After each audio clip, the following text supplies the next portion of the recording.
Everybody, welcome back to Day 2 Breakfast with Bob from Clash Miami. My name is Bob Babbitt, brought to you by SFuels, HOKA, Master Spas, deboer wetsuits, Premium Plus Sports, and of course our Challenged Athletes Foundation. Our next guest, Haley Chura, always someone we enjoy chatting with, and love the fact, Haley, that you went down to Disney World and just didn't go to Disney World. You did the Goofy Challenge, the Dopey Challenge, everything that was there, you were all in. Yes, I did. I didn't know what I was getting into. I didn't grow up with like a huge understanding of Disney, and I didn't go to Disney World a bunch of times. But a few of my really good friends are very into Disney, and they're really into the Run Disney races. Right. And so we decided to make an event of it this year and go all out and do the Dopey Challenge. So we got to do the 5K, 10K, half marathon, which was shortened because of weather, and the marathon 4 consecutive days. We also went to the park, so it was a huge adventure, and it was such a fun way to use my athletic ability to go to a place that I might not have ever gone to otherwise. And so I'm really thankful for that. Well, the cool thing is the Dopey Challenge, 5K, 10K, half marathon, and marathon, and then you get a medal for each one of those, right? Yes, right? yeah. And then there's the Goofy Challenge, the half marathon and marathon. Yep. So was it like 6 medals? Yes. I mean, and they're super intricate. I mean, Disney knows what they're doing. I can see why people really love these races and they come back. And Bob, the other thing was the costumes, which, I mean, I come from triathlon. I'm used to, dressing a little fun. I mean, I like that.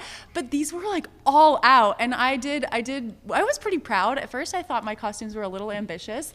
I ran the 5K with wings. Yes. As Tinkerbell, and it was actually just so much fun. It was so much fun. It was such a different way to race. Different costume. What costumes did you wear? I wore Tinkerbell for the 5K. I was Elsa from Frozen. I had a cape for the 10K. And then for the half marathon, I was a Dalmatian. And Dopey for the marathon to celebrate the Dopey Challenge. So it was very cool. But some of the other costumes were just next level. I mean, I could definitely be more ambitious in the future. We used to have our running Elvis group, which you should come run with us sometime. Chrissy Wellington ran with us once. I would love that. You would love it. Running as Elvis is the greatest. We rock every year. Rock and Roll Las Vegas. Running on the Strip, dressed as Elvis, is the coolest thing. You get more cheers, and I feel like you can still go pretty fast. Well, you ran 2:55. Yeah, I know. And you were fourth woman in the marathon. Yeah. That was my most controlled race. I think I knew I still have a whole triathlon season ahead of me, and a marathon can take a lot out of you. So I wanted to run well, and I was really proud of that, and hopefully I can do it off the bike in a race sometime too. That would be a nice run split. So this last year, 17th in Kona, 9th at the PTO US Open, 2nd at Coeur d'Alene, right? And 2nd in Challenge Puerto Varas, and then 5th Clash Miami. You were, and then 2022, 5th at Clash Daytona. Yeah. So you like these racetracks? I do. I think I went to that first Daytona race not knowing what I was getting myself into, and I think you could think of the idea of racing around in loops being boring. Yeah. But it's not. It's incredibly mentally challenging because you are just engaged the whole time, and you're trying to, you're going so fast. You're going so fast, and you're just totally in that aero position. And this Miami course has a little bit of a road course where you have some turns handling. and then it's just really fierce racing it because it's so fast, and everyone here for this T100 race is so fast. And so I think, you're just trying to keep 20 meters and just trying to stay engaged and stay aero and keep yourself cool because it is warm out there. And it's really fun. The pavement is just perfect. And it's nice for spectators because they get to see you so many times. And I come from a swimming background, so you're looking at a black line, I don't get bored too easy. So I'm really enjoy the racetrack races, and I think that they make a really good fan experience. And so I'm happy I get to be back for this T100 version. Now, will you be doing a lot of the T100 this year? I'm not a contracted athlete, so I got in on a wild card, so I don't know.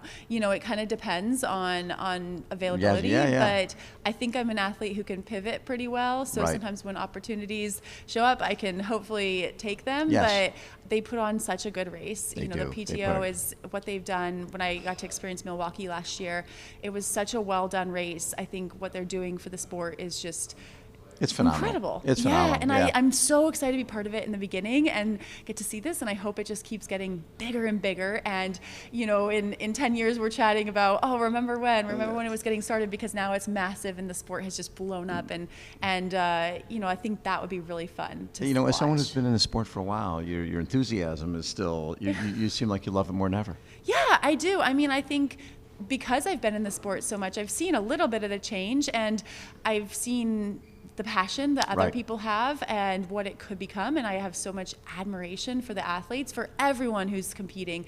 I think that's one of the cool things about this weekend is we have the America's Cup. So you have these young athletes, the para athletes. I mean, some of these people are, you know, I watched the Paralympics last time and it was so cool. And I don't think I've ever actually gotten to watch a para race. Yes. Yeah, so I'm so excited that I get to see like their bikes and their chairs, and they're just so cool. And so I think all the levels of the sport that we get to see and just getting more visibility is great. And I'm a coach, I'm a podcaster, I'm someone who tries to be involved in all levels, and so I hope to be for many years to come, even if I'm not the one on the race course. Well, and I think the thing that you've been doing so well is you're growing your fans, because you're the coaching and everything you're doing, and just seeing all those people in Kona last year, all the Haleyets who were out there cheering you on, and coming to everything you do.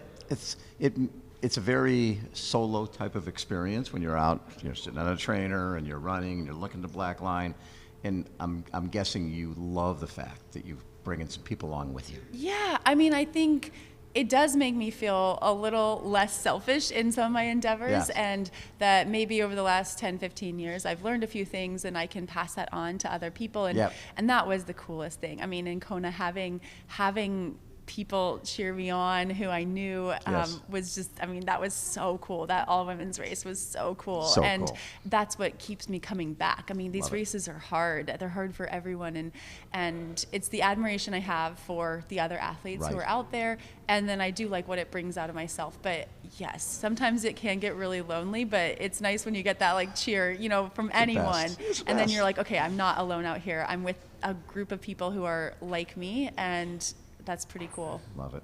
Haley, have a great race. Thanks so much, Bob. It's going to be a lot of fun watching you out there. And you guys get to run under the lights. Yes, I know, which is another thing. All the Disney races, they were all at 5 a.m. Super early. I have a lot of dark nighttime running experience, so hopefully that will pay off.